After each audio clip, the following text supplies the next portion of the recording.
Secure your Survival Shield X2 today at InfoWarsLife.com or call toll-free 888-253-3139. In the near future. When you realize how fake it all is, the football, the basketball. Alert. Security alert. This is Homeland Security. Analysis. InfoWars building independent media operations. We let the worst people get control and tell us that we are the ones responsible. Prime directive. Discredit Alex Jones. Jones is the wildly popular conspiracy theorist. A popular conspiracy theory talk show called InfoWars. Alex Jones is now in an Austin jail. These people are assaulting us. Targeting of patriots engaged. They are never going to stop. They're never going to deviate from their program until we stop them. Block free iPhone app at Infowars.com. Block free podcast and video feed. Imperative. Destroy Prison Planet TV. You gotta set your eye on the enemy, not worry about what propaganda they put out. Intellectually, it's begun. You can feel it. Using unparalleled research in the development of a synergistic formulation based around the key concepts of superoxygenation, the next level in cleansing is here. With key ingredients backed by real clinical studies, the new Oxy Powder, available through InfoWars Life, was invented during Dr. Group's research on the toxification of our bodies. Many herbal colon cleansers are harsh on the body and contain cheap and potentially dangerous ingredients, oftentimes full of synthetic fillers, GMOs, additives, or worse. Gently start cleaning your body with easy capsules that start working while you sleep. Oxy Powder does not require time off work, and there's no need for bad-tasting concoctions. Instead, Oxy Powder slowly releases monoatomic oxygen into the intestinal tract and body. Experience the astonishing cleansing power of superoxide and ozonide technology. Go to InfoWarsLife.com or InfoWarsStore.com to get started with Oxy Powder, or call 1-888-253-3139. You're listening to The Alex Jones Show.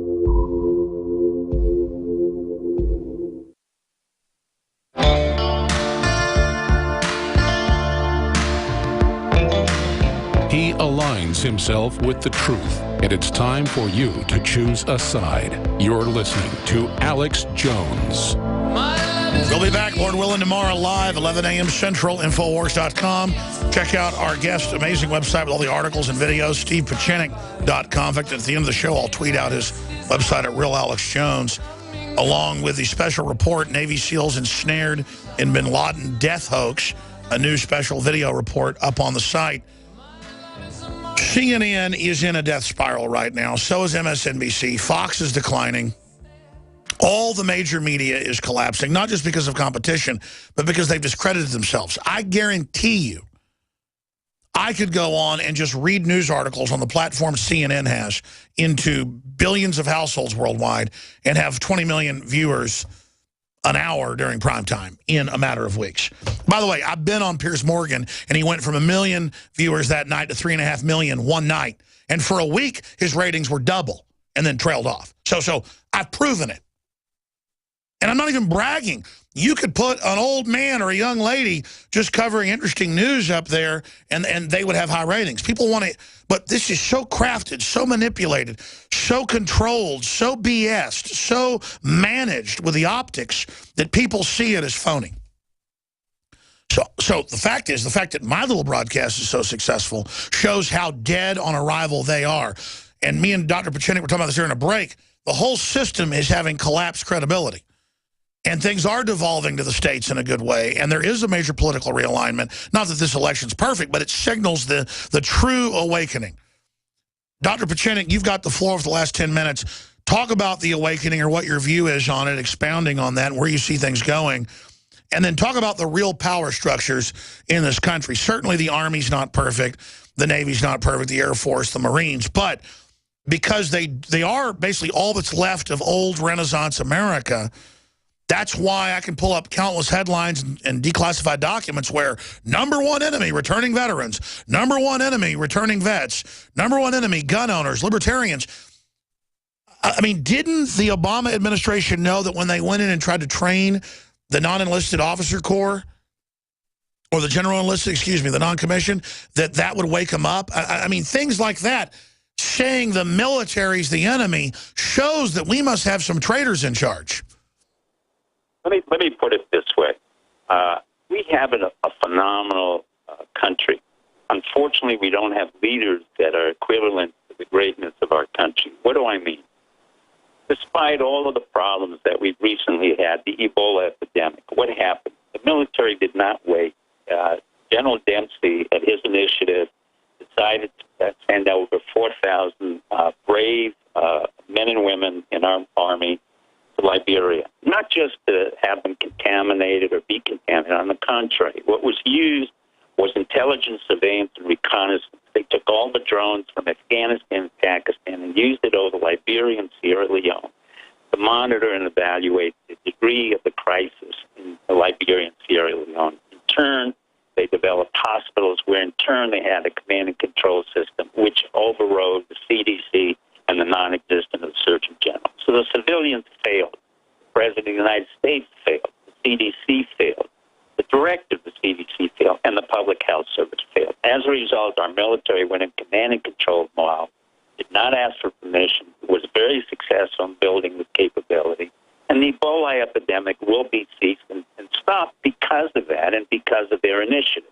In turn, we have a director of national intelligence, James Clapper, who's been in our system for over 30 years and has not been, and was asked to resign and refused to resign repeatedly, even though Obama denigrated him publicly, saying his intelligence wasn't good enough.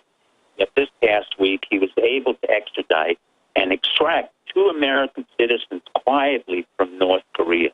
So we have an amazing military under General Martin Dempsey, who's very modest, very quiet, and very effective. The problem is, within our military corps, we've had the braggadocio, the self-aggrandizing man. That came out of the Navy. Why the Navy? Because, in turn, the Navy was very responsible or reacted inappropriately to the demands and control of Bush Jr., John Brennan, the CIA, and this I go back to Admiral Mullen, Admiral McRaven, the head of Special Forces, who should never have used the Navy in any way for propaganda or promoted his own self-aggrandizement in saying that he killed specifically Osama bin Laden. Nor should the President of the United States lie to the American public that Osama bin Laden was killed by him or anybody else. But since you started talking about this on my show 13 years ago, now it's admitted it's so clear from being outside government. Well, it was a lie. Of course it was. But it's so clear. It's so clear, though, that there are interagency wars. The FBI fighting with the CIA, the NSA fighting with the CIA, but then they're all lined up generally attacking the actual armed services, because that's the only thing that goes back to George Washington. That's the only thing they haven't taken over completely.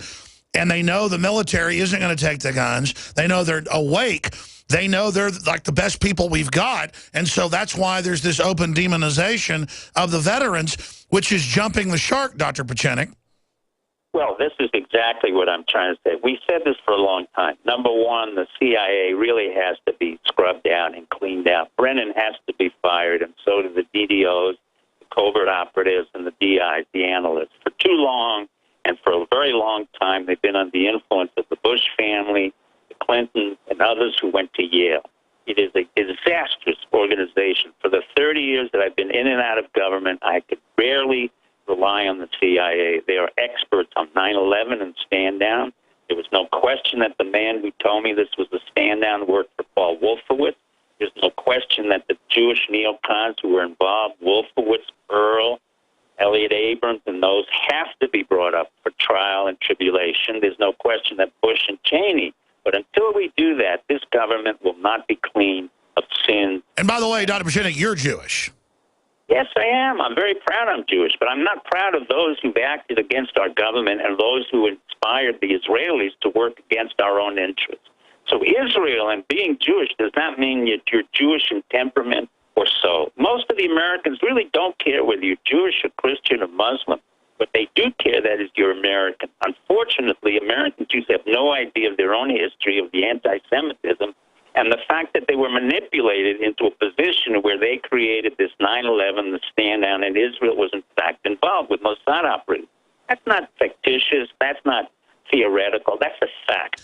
The FBI Sure. How many arrested countries were involved? 125. Saudi Arabia clearly as well. Saudi Arabia, Pakistan, the ISI of Pakistan, that's the Inter-Service Intelligence Service of Pakistan.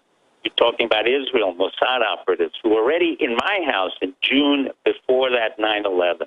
And you're talking about the United States. But the primary... Listen, I got visited by a major Mossad operative. Well, yes, but you know, the Mossad in Israel is insignificant to Israel now, to America. They're a strategic liability. David Petraeus said it, I've said it, and now... No, I know, but you also got visited and threatened by British intelligence, basically, correct? Well, yeah, the British have been involved. The British are secondary countries. They're not relevant to the United States. The United States is only relevant to itself and its position in the world. Well, I mean, I want listeners to understand, though. I mean, you co-wrote books with Tom Clancy. You're a famous spy. You're well-known with the Army, the rest of it. I mean, you're not making this stuff up from your perspective. No, I'm not making it up. I said it 13 years ago. Bush, Rumsfeld, Cheney, Rumsfeld and Condoleezza Rice are very much responsible, as well as Steve Hadley. Well, Condoleezza Rice called Mayor Willie Brown and said, don't fly to New York tomorrow.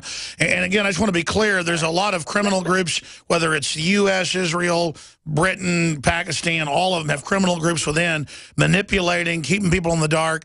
But undoubtedly, there are radical Islamicists that are being funded and allowed to attack. And I really loved it a month ago when General Dempsey was in there being grilled by that little guy, the senator on the Armed Services Committee, Lindsey Graham, and Graham said there are no Muslims, countries funding ISIS, and Dempsey said, of course they're funding it. We're basically funding it too. So I do see that Dempsey stopped the attack on Syria, and that the military is saying no to a lot of this. So I think America's always calling for a military coup. I think what you're getting at is there's kind of a soft coup, a soft refusal to take the guns to start the Civil War. Our military will never attack a civilian. I can assure you that. However, our own civilians will attack civilians, i.e. the CIA, the President of the United States, 3 of them, Clinton. Let me be sure. Let me make it certain. Bill Clinton and Hillary were very much a part of 9/11. They're not absolved of this. Jeb Bush. No, I know. They ordered to stand down on killing bin Laden in 96 and 98. Dr. Pachinek, you're on fire today. We're going to have you up for a full hour this week to get into this. Will you come back? Thank you, Alex, and thank your people, and thank America. We're on a good road. We're doing the right thing, and we've come to the right position. But thank you, Alex, for being very brave. Well, yeah. Well, I know. I can tell you, this is dangerous, folks. God bless you. We'll talk to you soon, Dr. Pachinek. Thank you. In fact, let's talk to him now. Set him up the next few days so he can do it. That's it for today, folks. God bless you all. What you heard there was hardcore. Hope you know that. You're not going to hear it anywhere else. InfoWarsLife.com. Check it out today. I have set out to bring you the most hardcore, cutting